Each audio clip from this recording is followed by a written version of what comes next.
Welcome to SEC Football Live here on the 440 Sports Network. My name is Braden Gall. You can get to me on Twitter at Braden Gall. And if you're new to the show, make sure you click on that button. Give us a subscription right there on the YouTube page. You can also catch us, of course, in podcast form. Today on the show, Paul Finebaum is our guest. Yes, that's right, the Paul Finebaum. 2024 is going to be arguably the most important year in the history of college football and maybe the history of the SEC. Texas and Oklahoma are joining the conference permanently. The playoff is expanding to 12 teams. Roster rules are continuing to evolve at lightning speed. Congress may be getting involved. And, of course, the greatest coach in the history of sports, Nick Saban, is no longer a part of our game. So who better to analyze the future of this conference and this sport than the great Paul Finebaum himself? We talked about not just Nick Saban in Alabama, but which teams he likes in 2024. What do the effects of all these new roster rules have on the game itself, on the SEC? Who can be a contender with these new rules in place in the conference in the SEC? Again, not just in 2024, but in the future. Either way you look at it, we are in an historic season of college football coming up in 2024, and I wanted to go right to the source. So we had a conversation, myself and Paul Finebaum, about the future of the SEC. So no more of me. Give us a subscription button, though. We do appreciate it. No more of me. Here was my conversation with the great Paul Finebaum. Well, Paul, always a pleasure to see you. Thank you so much for giving us a few minutes of your time. Welcome to the show, sir. How are you? I am doing well, Braden. I'm probably doing better than all you folks who are stuck in the snow, but nobody cares about that, do they? Well, my children and my dog love it. My wife and I, we'll see. We'll see. I'll let you know next week when we thaw out. All right, I want to ask you about the future of this conference, but at the same time, I got to start with Kalen DeBoer in Alabama. Just in general, I don't think it was as shocking that Nick Saban decided to retire as people thought. I mean, you're very well connected. This has been something that's probably has been in his brain for a while, but it does feel jarring, if that makes sense, to our sport. And I think our sport is worse off without the Nick Saban gravitational force inside of it. Who fills that role? Excuse me. Outside of Kirby Smart, who fills that void? Well, I think probably the prime suspects in the SEC would be Brian Kelly, Lane Kiffin, or Steve Sarkisian, but nobody is going to fill it.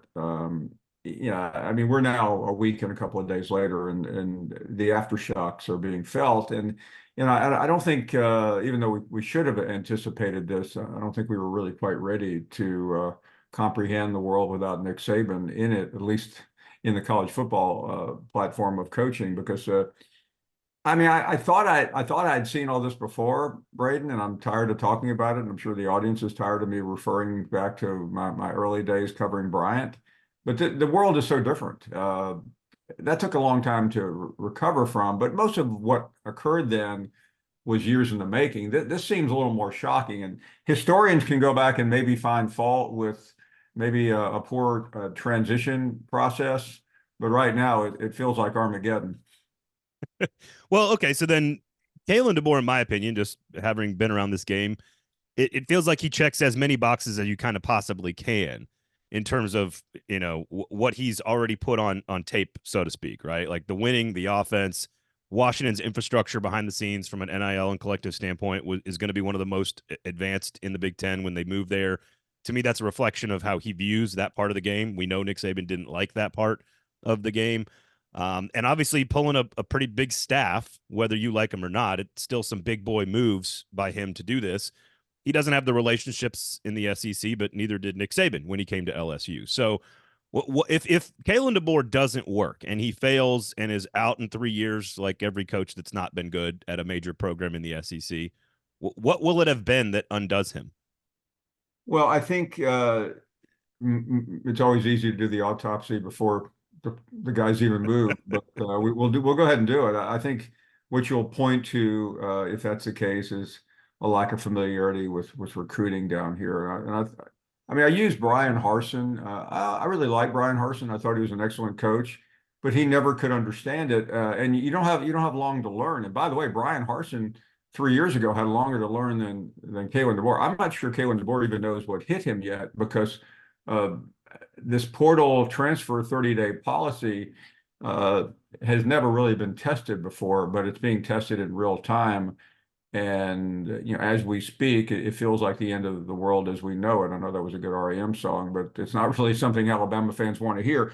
I think he has a chance to be very good, but he has to dig himself out. And right now, and I'm not a sunshine pumper, it's going to be very difficult for him to do that. Well, and I asked that question as someone who I think is, I think that's a pretty decent hire. I mean, I would guess he wasn't the first call, probably wasn't the second call, but he might have been the third call. So I think Greg Byrne executed the plan pretty well. He did. I thought start to finish, it was 48 hours, and that's lightning fast. When how many times have we both heard an athletic director, I almost called him a GM, say, "Hey, we'll try to have someone in the next few weeks." That used to be the standard line, even though you Yeah. knew it wasn't true. Now but he had to have DeBoer here, and I think as I talked to Greg Byrne the other day, and I'm still not sure we know the timeline because when you have a guest on, just like you're having a guest on here, you don't swear me in. I'm not under oath, so although it's a good thing I'm not. Um, I think Byrne had a pretty good idea on Wednesday at 4:08 Central Time when Nick Saban told the team a week ago. Yeah, yeah, like what the break glass in case of emergency that they all have in their desk. They know who's on the list and who says yes and who says no. That you don't have to answer that, Your Honor. It's okay. Hugh Freeze in Auburn. There's something obviously always fun and interesting going on. How much has Hugh Freeze changed over his 15 years of being in the college game? He seems a lot older. I mean, I was with him the day before the Iron Bowl. I'm glad I wasn't with him the day after the Iron Bowl, and he just seemed exhausted, and he was pretty honest about it. I don't think he was quite ready, even though he coached at the highest level and did a great job at Ole Miss. I think that that break between 15 and last year was a long time in terms of recruiting. And while he's done very well, I think the pace of the season got to him a little bit. I think he'll be better the next year because it is a little bit like being on the treadmill and without being able to hold on, going fast and looking all around. And yeah, his first season really didn't matter. I mean, he could have done without the Music City disaster, and he could have done without saying afterwards that he was spending all his time on recruiting. But there's some confusion over some of his staff personnel. But ultimately, he's getting big time recruits in, and that's what matters the most. Yeah, no question about that. All right, you said sunshine. You're not a sunshine pumper. I've always appreciated that about your shows and the work that you do. Maybe I'm just cynical or jaded or whatever you want to call it, having been around the game and this conference as long as I have. Are you excited though about like this voice? Like Alabama's got a question, Auburn's got a question, Tennessee's maybe coming back a little bit. LSU seems to be pretty good, but is still got some questions about upside. I think Brian Kelly's an excellent coach. Florida is not at their best. They seem to be trending maybe in a good direction. But it'd be, Texas and Oklahoma are pretty solid, but they're in for an awakening when it comes to a schedule. So when you look at this league outside of Georgia, when you look at this league, you've got young quarterbacks, you've got solid coaches, you've got good offenses, and a whole lot of unknown at the top of the league. Are you actually excited about 2024 from a football fan standpoint? Yeah, I mean, I'm probably more excited than I've been in a long time, and it has nothing to do with what's going on as we speak. But it's really the Texas-Oklahoma situation. That is such a big deal for what I do and what you do and everybody does because you're bringing. I mean, I'll spare you all the things that we know, but I mean, those are just gigantic chess pieces to put on this board. They're also, and we're in the entertainment business. It's expanding the audience dramatically, and that's a big deal on top of the playoffs. So I mean, this is probably the biggest year that I can remember. Yeah, I know from the SEC network standpoint, I mean, we're already planning the football season and the preseason, and that's not usually what happens. Usually, you have the national championship game on the first or second Monday in January, and it you just kind of, but you get into a dark period. That's not the case anymore because there's so much yet to be done, and I'm pretty excited. I mean, we're going to Texas for the media days as opposed to Hoover. I mean, that's exciting too. Better cow. It's cooked better in By the way, Texas. I like Nashville last year. I wouldn't mind coming back there. We're good with that. Listen, I was good with that until my wife decided to leave town for work and left me with the kids that week. But no, I look, I think you talk about growing the audience and sort of adding new pieces to the board. And Texas and Oklahoma, again, to your point, we don't have to mention what they do and what they bring. But I do find it interesting that this entire league, like, I almost appreciate Nick Saban and maybe even to some extent Jim Harbaugh stepping away from the game the same year that we change all the conferences and add the playoff. Like 30 years from now, it's gonna be so easy to remember. Oh, 2024 was the year where the game became the game. And ultimately, I'm not sure we're gonna have as dramatic a shift in this sport as we will have this year, maybe ever for the rest of I don't want to say all time, but like this could be the biggest thing that happens this year could be the biggest thing that happens in the sport for 50 years. No, I think you're right. And I mean, I'm sure as every day goes by, Saban's nodding his head down on the golf course in Florida, going, "Hey, I made a pretty good decision here." I mean, we knew it was coming. Yeah. I think the problem when you get around people like that, and I think one reason Alabama is struggling now is that there's such a belief in an individual. I mean, it was 2 weeks ago, 2 days after the national championship game, Braden. I was on Get Up with Mike Greenberg, and Marcus Spears was wherever he was, and I said, and Greenberg and said, could this have been the end for Nick Saban? I said, I really believe the end is near, and Monday may have been his swan song. And Marcus Spears, who played for Saban, that's absurd. He gave the predictable Saban response because nobody wanted to believe that it would ever end. And Yeah. I had that belief in my head all year because when you see Saban, and by the way, it helps to be 4 years younger than Saban, you can kind of see the little things that maybe a younger person doesn't see. And I wasn't surprised, but nobody wanted to believe it. And that includes, I think, everybody that works at Alabama. And even though they may have had a plan in place, it seems like it's taking a while. Even though they hired DeBoer quickly, there are a lot of other things I'm not sure they were prepared for. Well, denial ain't just a river in Egypt, as my father would say. Yes. Look, the vibes were there the entire year. Like, Oh, again, not to go back to Saban, but the vibes were there the whole year. absolutely. All right. So NIL collectives, portal, I can rattle off the whole list of stuff that we talk about that has affected the sport and changed how we do business, meaning both fans, media, coaches, players, etc. Is there a factor that you think we have not yet covered enough that will affect championships, outcomes, coaching, coaching careers, because that's directly tied to outcomes? Is there a thing about the new version of the SEC that we have not figured out is going to have as big an impact? Does that make sense? Yeah, I mean, I think what you're going to hear from athletic directors, I mean, they're going to go back and try to readdress the portal because the SEC can do whatever it wants to do, and I'm sure while there are now 15 athletic directors having a good time watching Alabama, they know it could be them the next time. So I think you'll see some teeth there, and I think it's all about the collectives. I think if we were talking 6 months from now, I would probably look back and say Alabama wasn't prepared for this moment. The head coach now and the athletic director are fundraisers. That's all they are constantly calling people for money, and we're talking big money. I mean, the NIL is, everybody say, "Oh, I hate NIL." NIL is no big deal. Everybody knows there's almost a set fee you get if you go to a particular school. It's the bidding that happens every December and now January to keep the players. And what's remarkable, and I eventually will quit talking about Alabama, but but the idea that you can get a freshman quarterback to enroll at Alabama in late December for early January, and he's already in the portal by January 20th. Somebody's going to say we can't have that, but I don't know what you can do about it.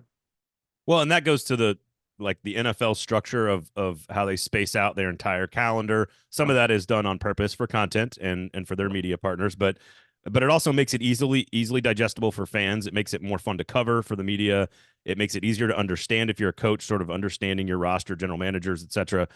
I don't know. Like, December is broken. It is oversaturated. You cannot ask coaches to do free agency and the draft and prepare for a playoff game at the same time. But I don't know how you. I don't know what the answer is. I'm assuming you have all the wisdom we need here, Paul. I don't, but in certain cases, going to the playoffs this year cost Alabama maybe next season.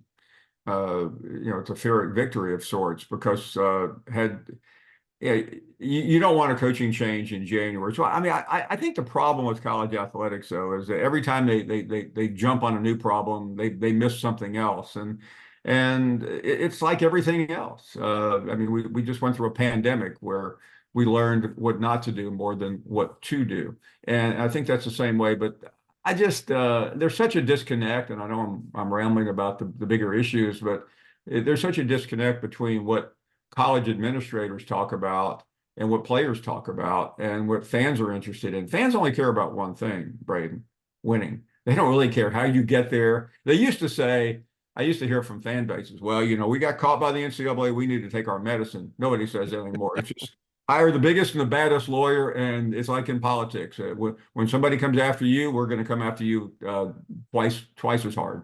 Uh, Congress and the NCAA, the least the approval ratings. I'm not sure we want to No, read those on the air.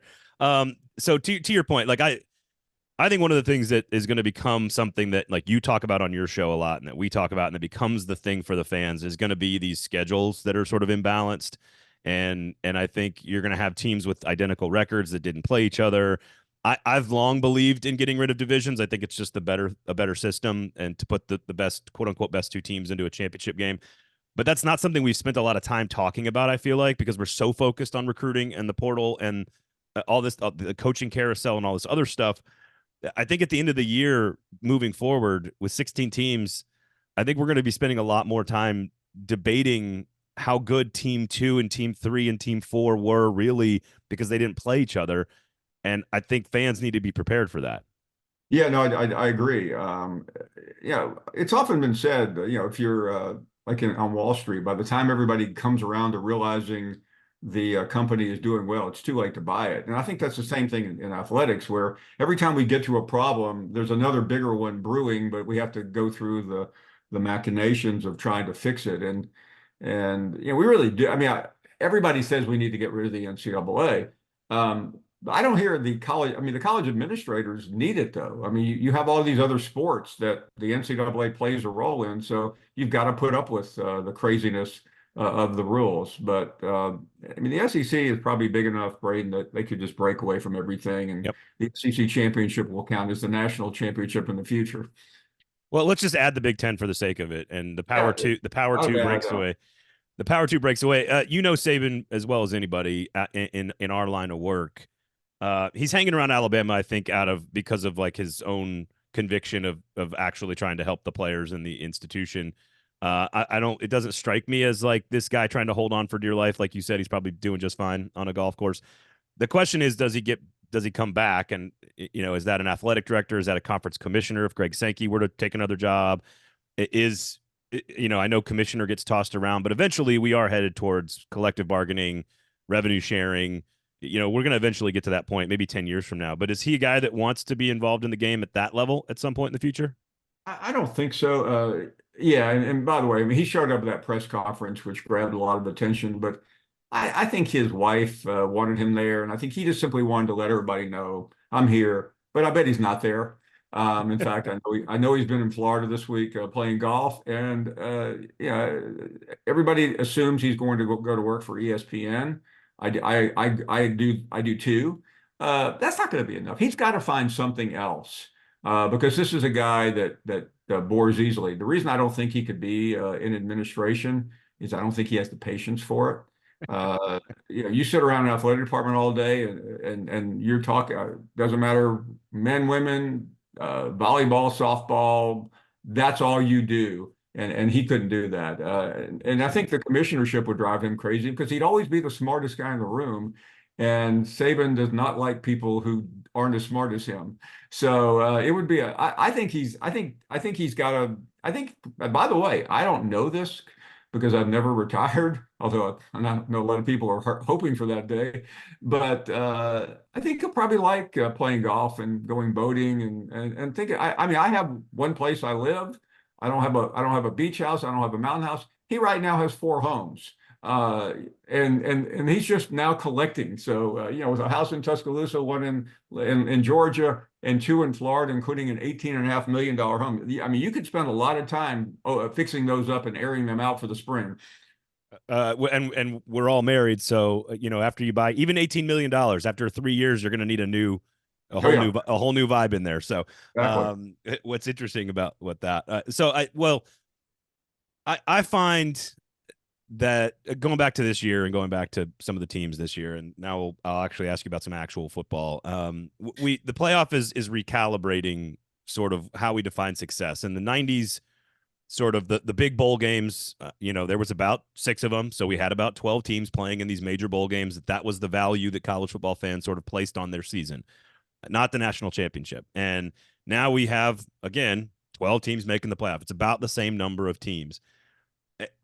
The number of fan bases that now have access to that out in the SEC, to me, it's 10-win Kentucky, 10-win Ole Miss, a Bobby Petrino coached Arkansas team in 2011, or Connor Shaw led South Carolina, with Steve Spurrier, like whatever the teams might be, those teams now have access to it. But with all the new rules on roster management, it does feel like it's spreading out the top just a bit. I still don't know if I believe in it. But do you think we're just recalibrating how we define success for coaches, aka making the playoff? Or do you think those coaches and those teams actually think that these new rules can give them enough talent to win 3 or 4 games in a college football playoff? Yeah, I think right now, and that's one of the unknowns of 24 is what is success. And I think if you're, once you get below the Alabama, Georgia level, I think for Ole Miss, Kentucky, LSU, it's now being in playoff contention, and for probably LSU getting to the playoffs. I think I think it's really going to be interesting though as we get beyond the first tier, what do we look at in the second tier of success?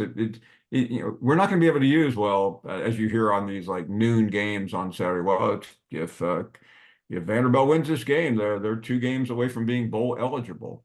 Nobody wants to be bowl eligible anymore. You want to have a shot at that playoff. And if you don't make the playoff, then what do you do? I was interviewing Brian Kelly this year, who I think is one of the smartest coaches around. And he said, well, the most important thing is we're trying to get to 10 wins. And that was after he lost to Alabama. It was a very smart thing to do, though, because then his team tried to get to 10 wins, and he was able to pitch 10 wins as a success, even though it didn't feel that way at the time. Well, no, and look, Missouri and Ole Miss are prime candidates, and I would throw Tennessee in there. Tennessee Yeah. normally can recruit at a higher level, so they can, in theory, stockpile. I mean, Lane Kiffin said it out loud. I mean, after losing to Georgia, he was like, "Look, I don't have enough good players." Basically, I'm paraphrasing here, but again, Ole Miss is clearly going for it. It's something we've never seen in college football before. Keeping their star running back certainly would have helped, but these teams with good quarterbacks, good coaches, a large chunk of their roster coming back off of successful teams from the year before. Again, Missouri, Ole Miss. Those are two teams that have no chance at beating Georgia 4 straight weeks. I'm going to use Georgia as the cutout for every playoff game they would have to play. I just don't see it. I don't see the blue chip ratio being undone.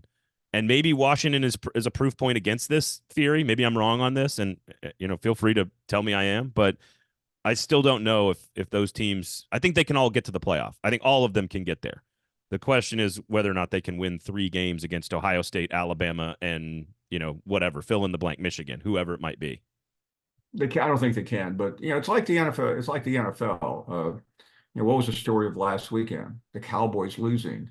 So you just simply look at things differently, and I really don't know I mean, again, we are two people who have shows and allegedly influence public opinion. So I mean, I think You're it will being be a very learn. kind. It'll be a learning experience, but old rules don't apply anymore. No. All right. Oklahoma has Jackson. Excuse me. I'm verklempt by this because I actually am excited about the quarterback play. Oklahoma has Jackson Arnold. Tennessee has Nico. LSU's going to Garrett Nussmeier. You got Brady Cook. You got Jackson Dart. You got Carson Beck. You got Jalen Milrow. All the teams that we think are contenders next year all have potentially really high level quarterback play. Are there teams in that group that you like more than others right now without, again, I get it. We're end of January here. Are there teams that you are more interested in that you think are going to be the bigger story as it pertains to challenging the top tier? Because obviously Bama, Georgia, maybe even Texas that is already on that top tier. I can't get over how easy Missouri's schedule is when you try to look at it objectively. So I think Missouri is in very good shape. Uh, I mean, if you had given me Eli Drinkwitz in the final record, I would have laughed you off the stage a year ago, and I probably did laugh. But that was remarkable. And Ole Miss, I guess I'll believe it when I see it. I want to believe in that roster, and I want to believe in Lane for all the reasons that we have. But I think LSU probably is the team I'm watching the most closely.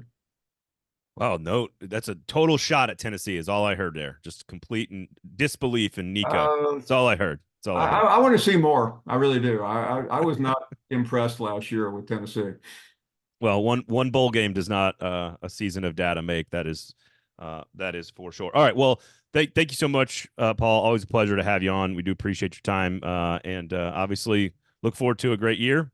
Have some fun in the off season, and I guess already planning for 2024. So thank you. Yeah, Braden, it was a pleasure. Anytime. I thoroughly enjoy being with you.